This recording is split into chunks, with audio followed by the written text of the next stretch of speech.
Commercials time తక్కువ, remuneration ఎక్కువ. అందుకే కాస్త గ్యాప్ దొరకగానే బ్రాండ్ ప్రమోషన్స్లోకి దూరిపోతూ ఉంటారు మన హీరోస్.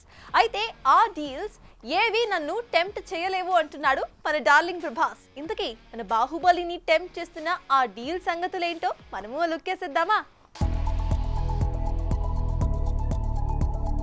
నా బాడీ బాక్స్ ఆఫీస్ అంటూ 1000 కోట్ల కలెక్షన్ ని అలవోకగా కొట్టేసిన మన డార్లింగ్ తాజాగా ఫౌజీ, రాజాసాబ్ వంటి భారీ ప్రాజెక్ట్స్ ని లైన్ లో పెట్టిన సంగతి తెలిసిందే.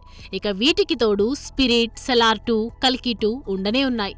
అయితే ఇంత బిజీగా ఉన్న మరే హీరో అయినా 3 రోజులకి 25 కోట్లు ఇస్తామంటే ఈజీగా బ్రాండ్ ఎండార్స్మెంట్ కి ఓకే చెప్పేవాడే. కానీ అక్కడుంది ప్రభాస్.